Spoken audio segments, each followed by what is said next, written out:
नमस्कार दोस्तों, मैं रुद्र एक बार फिर से आपका बहुत बहुत स्वागत करता हूं आपके अपने YouTube channel inspiring motivation stories में। तो दोस्तों, आज हम आपको महाभारत से जुड़ी एक अद्भुत घटना के बारे में बता रहे हैं। जब महाभारत युद्ध में मारे गए समस्त सूरवीर जैसे कर्ण, भीष्म, द्रोणाचार्य, दुर्योधन, अभिमन्यु, द्रौपदी के पुत्र शिखंडी आदि जब एक रात के लिए पुनर्जीवित हुए थे। यह घटना महाभारत युद्ध के खत्म होने के 15 साल बाद घटित हुई थी। साथ ही आज की वीडियो में आपको बताएंगे धृतराष्ट्र, गांधारी, कुंती और विदुर की मौत कैसे हुई। तो इन सब बातों को जानने के लिए वीडियो के अंत तक बने रहिएगा। चलिए वीडियो की शुरुआत करते हैं।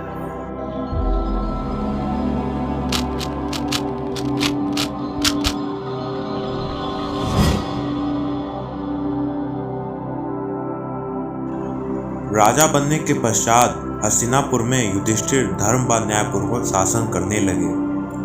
युधिष्ठिर प्रतिदिन धृतराष्ट्र व गांधारी का आशीर्वाद लेने के बाद ही अन्य काम करते थे। इस प्रकार अर्जुन, नकुल, सहदेव, द्रौपदी आदि भी धृतराष्ट्र व गांधारी की सेवा में लगे रहते थे। लेकिन भीम के मन में धृतराष्ट्र के प्रति हमेशा द्वेष भाव ही रहता था। भीम धृतराष्ट्र के सामने कभी ऐसी बातें भी कह जाते थे जो कहने योग्य नहीं होती थी। इस प्रकार धृतराष्ट्र गांधारी को पांडवों के साथ रहते रहते 15 साल गुजर गए।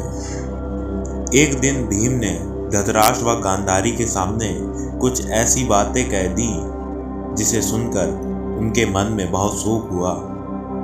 तब धृतराष्ट्र ने सोचा कि पांडवों के आश्रय में रहते हुए अब बहुत समय हो चुका है। अब वानप्रस्थ आश्रम में रहना ही उचित होगा। गांधारी ने भी धृतराष्ट्र के साथ बन जाने में सहमति दे दी। धृतराष्ट्र व गांधारी के साथ विदुर व संजय ने बन जाने का निर्णय लिया। बन जाने का विचार कर धृतराष्ट्र ने युधिष्ठिर को बुलाया और उनके सामने पूरी बात कह दी। पहले तो युधिष्ठिर को बहुत दुख हुआ, लेकिन बाद में महर्षि वेदव्यास के कहने पर युधिष्ठिर मान गए। जब युधिष्ठिर को पता चला कि धृतराष्ट्र व गांधारी के साथ विदुर व संजय भी बन जा रहे हैं, तो उनके शोक की सीमा नहीं रही। धृतराष्ट्र ने बताया कि वे कार्तिक मास की पूर्णिमा को वन के लिए यात्रा करेंगे। बन जाने से पहले धृतराष्ट्र ने अपने पुत्रों व अन्य परिजनों के श्राद्ध के लिए युधिष्ठिर से धन मांगा। भीम ने द्वैत भावना के कारण धृतराष्ट्र को धन देने से इनकार कर दिया। तब युधिष्ठिर ने उन्हें फटकार लगाई और धृतराष्ट्र को बहुत सा धन देकर श्राद्ध कर्म संपूर्ण करवाया। तय समय पर धृतराष्ट्र, गांधारी, विदुर व संजय ने वन यात्रा प्रारंभ की। इन सभी को बन जाते देख पांडवों की माता कुंती ने भी वन में निवास करने का निश्चय किया। पांडवों ने उन्हें समझाने का बहुत प्रयास किया, लेकिन कुंती भी धृतराष्ट्र और गांधारी के साथ वन चली गई। धृतराष्ट्र आदि ने पहली रात गंगा नदी के तट पर व्यतीत की। कुछ दिन वहां रुकने के बाद धृतराष्ट्र, गांधारी, कुंती, विदुर व संजय कुरुक्षेत्र आ गए। यहाँ महर्षि वेदव्यास से वनवास की दीक्षा लेकर ये सभी महर्षि सतयुग के आश्रम में निवास करने लगे। वन में रहते हुए धृतराष्ट्र घोर तप करने लगे। तब से उनके शरीर का मांस सूख गया। सिर पर महर्षि की तरह जटा धारण कर वे और भी कठोर तप करने लगे। तब से उनका मन का मोह दूर हो गया। गांधारी और कुंती भी तप में लीन हो गई। विदुर और संजय इनकी सेवा में लगे रहते और तपस्या किया करते थे। इसी प्रकार वन में रहते हुए धृतराष्ट्र आदि को लगभग 1 वर्ष बीत गया। इधर हस्तिनापुर में एक दिन राजा युधिष्ठिर के मन में वन में रह रहे अपने परिजनों को देखने की इच्छा हुई। तब युधिष्ठिर ने अपनी सेना प्रमुख को बुलाया और कहा कि वन जाने की तैयारी करो। मैं अपने भाइयों व परिजनों के साथ वन में रह रहे महाराज धृतराष्ट्र, माता कुंती व गांधारी आदि के दर्शन करूंगा। इस प्रकार पांडवों ने अपने पूरे परिवार के साथ वन जाने की यात्रा प्रारंभ की। पांडवों के साथ वे नगरवासी भी थे जो धृतराष्ट्र आदि के दर्शन करना चाहते थे। पांडव अपने सेना के साथ चलते चलते उस स्थान पर आ गए जहां धृतराष्ट्र, गांधारी और कुंती रहते थे। जब युधिष्ठिर ने उन्हें देखा तो वे बहुत प्रसन्न हुए और मुनियों के वेश में अपने परिजनों को देखकर उन्हें शोक भी हुआ। धृतराष्ट्र, गांधारी और कुंती भी अपने पुत्रों व परिजनों को देखकर बहुत प्रसन्न हुए। जब युधिष्ठिर ने वहां विदुर जी को नहीं देखा तो धृतराष्ट्र से उनके बारे में पूछा। धृतराष्ट्र ने बताया कि वे कठोर तप कर रहे हैं। तभी युधिष्ठिर को विदुर जी उस ओर से आते हुए दिखाई दिए, लेकिन आश्रम में इतने सारे लोगों को देखकर विदुर जी पुनः लौट गए। युधिष्ठिर उनसे मिलने के लिए उनके पीछे पीछे दौड़े। तब वन में एक पेड़ के नीचे उन्हें विदुर जी खड़े हुए दिखाई देते हैं। उसी समय विदुर जी के शरीर से प्राण निकले और युधिष्ठिर के शरीर में समा गए।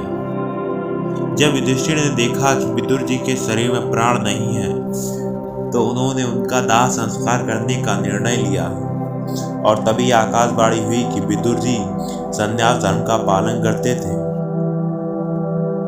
इसीलिए उनका दाह संस्कार करना उचित नहीं है।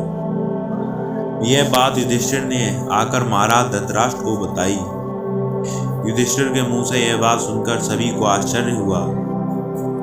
युधिष्ठिर आदि ने वह रात वन में ही बिताई। अगले दिन धृतराष्ट्र के आश्रम में महर्षि वेदव्यास आए।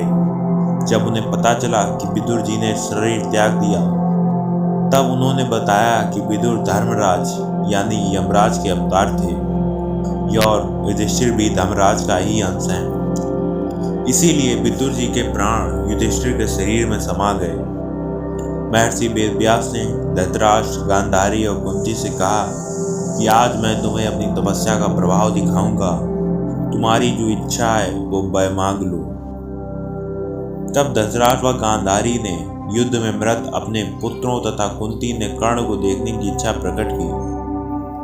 द्रौपदी आदि ने कहा कि वह भी अपने परिजनों को देखना चाहती है। महर्षि वेदव्यास ने कहा कि ऐसा ही होगा। युद्ध में मारे गए जितने भी वीर हैं उन्हें आज रात तुम सभी लोग देख पाओगे। ऐसा कहकर महर्षि वेदव्यास ने सभी को गंगा तट पर चढ़ने के लिए कहा और महर्षि वेदव्यास के कहने पर सभी गंगा तट पर एकत्रित हो गए और रात होने का इंतजार करने लगे। रात होने पर महर्षि वेदव्यास ने गंगा नदी में प्रवेश किया और पांडव व कौरव पक्ष के सभी मृत योद्धाओं का आह्वान किया। थोड़ी ही देर में भीष्म, द्रोणाचार्य, कर्ण, दुर्योधन, दुशासन, अभिमन्यु, धृतराष्ट्र के सभी पुत्र और घटोत्कच, द्रौपदी के 5 पुत्र, राजा द्रुपद, धृष्टद्युम्न, शकुनी, शिखंडी आदि वीर जल से बाहर निकल कर आए।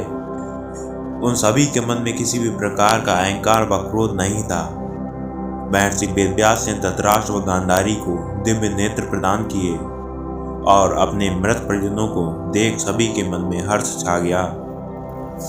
सारी रात अपने मृत परिजनों के साथ बिताकर सभी के मन में संतोष हुआ।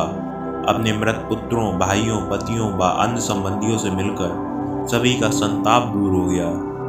तब महर्षि वेदव्यास ने वहां उपस्थित विधवा स्त्रियों से कहा कि जो भी अपने पति के साथ जाना चाहती हैं वे सभी गंगा नदी में डुबकी लगाएं।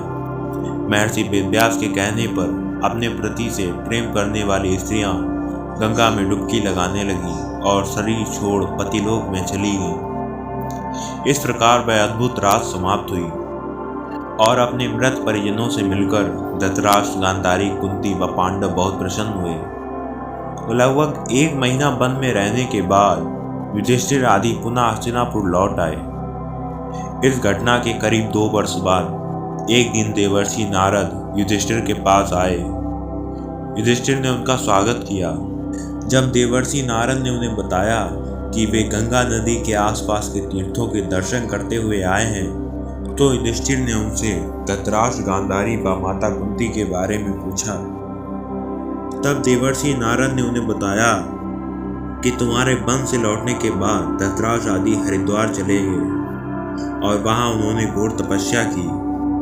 परंतु एक दिन जब वे गंगा में स्नान कर आश्रम आ रहे थे तभी वन में भयंकर आग लग गई। और दुर्बलता के कारण धृतराष्ट्र, गांधारी व कुंती भागने में असमर्थ थे।